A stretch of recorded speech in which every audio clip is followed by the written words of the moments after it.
Thank you, Ramon. Acting Chief Justice Antonio Carpio. This is perhaps the only symposium that I witnessed Justice Carpio to stay with us the whole day.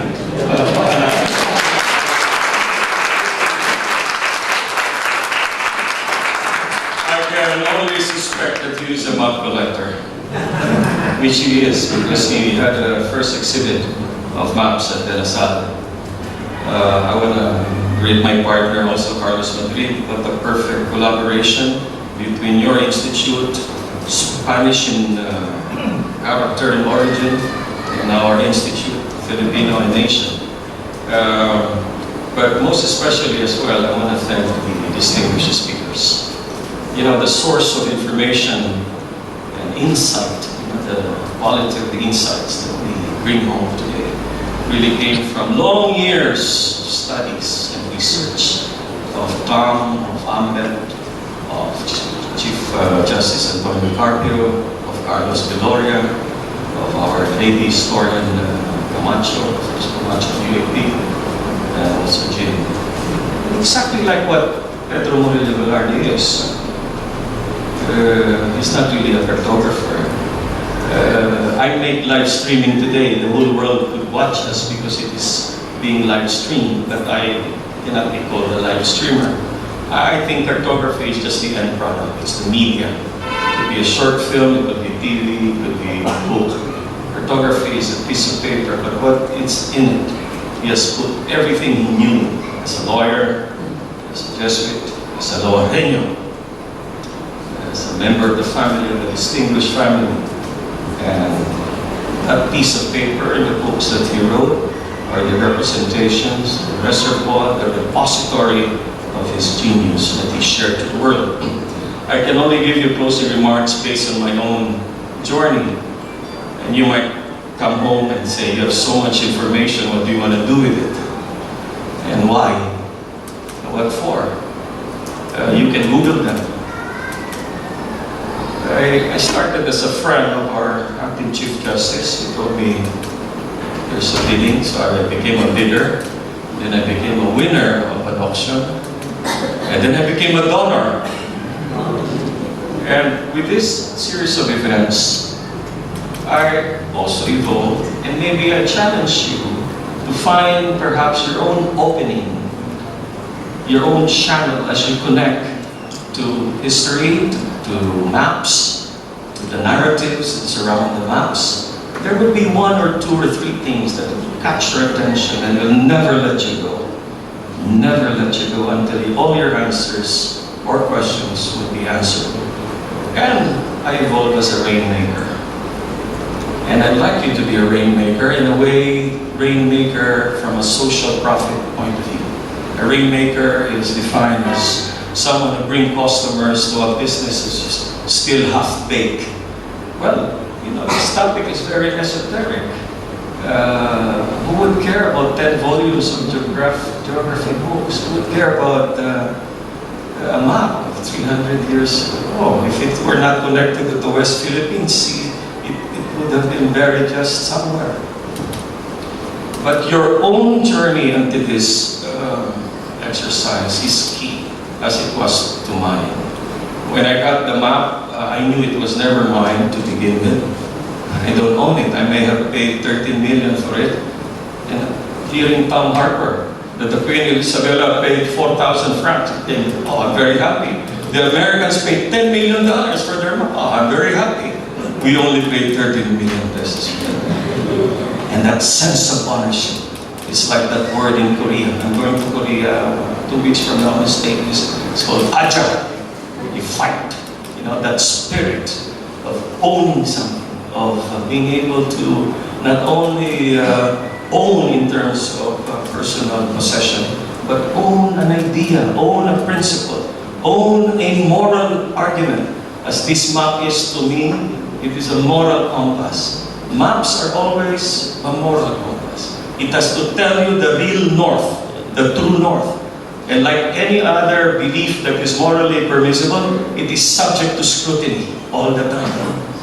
So as we look at these maps, we capture from it certain principles, certain lessons that I got on my own, and you will get some of these insights on your own. When I learned when he was born in Lawar, I went to YouTube. There's only one video in Lawar, a guy singing in the mountain.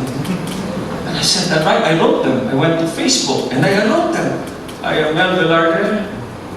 I'm interested to go to your place. And it reached the mayor, and then I told Carlos, I want to go there.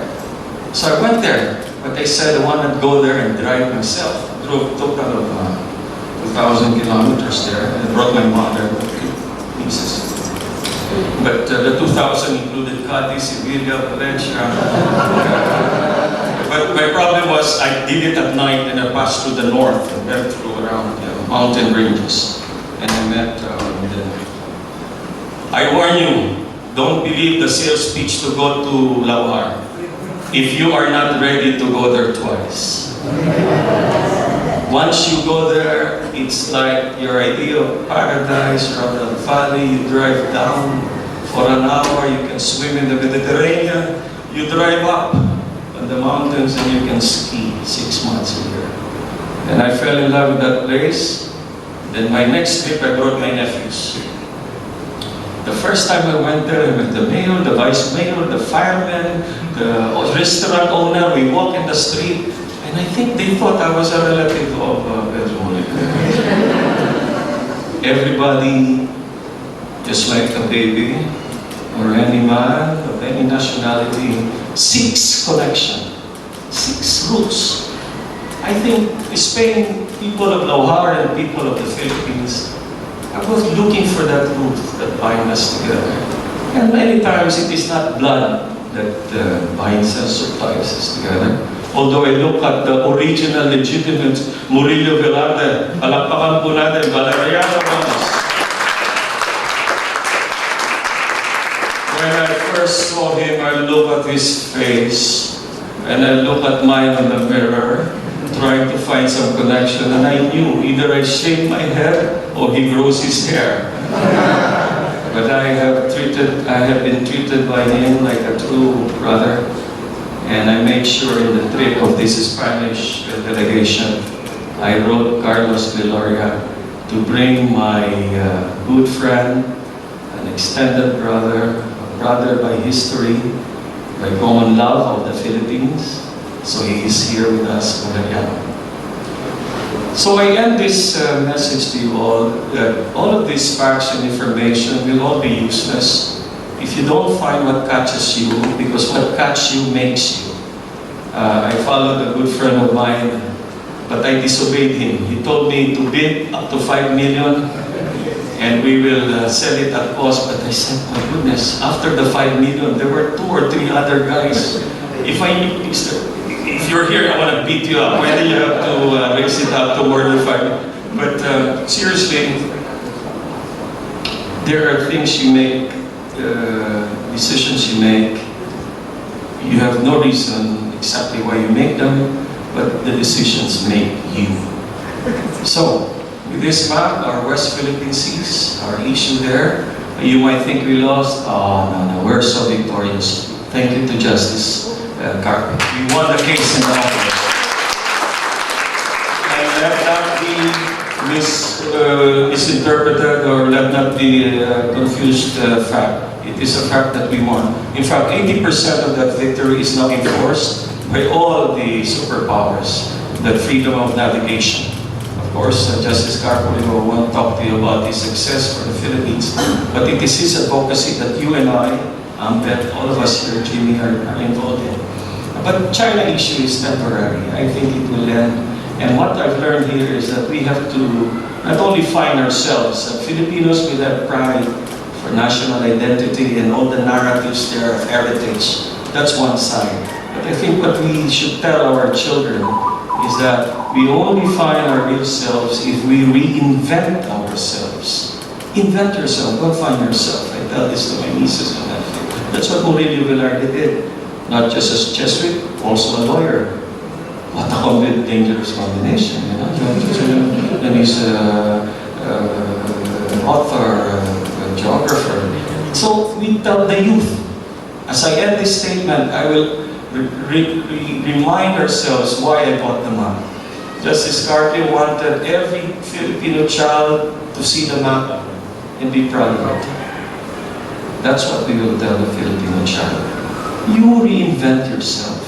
We need you to continue the mission of defending our country, of being proud of our country. Our land is not like what the Americans said. The Americans executed, the widest extinction of indigenous people, and they have the land, America.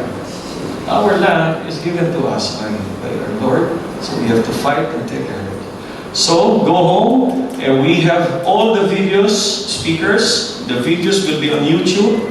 We are broadcast live, and don't expect that just because we are only 80 or 100 people here, there won't be an impact to the consciousness of our countrymen. We're just starting, and as rainmakers, you and I, we will make sure that what happened today and what happened 300 years ago will be remembered, and its legacy will form part of our national consciousness. Thank you very much.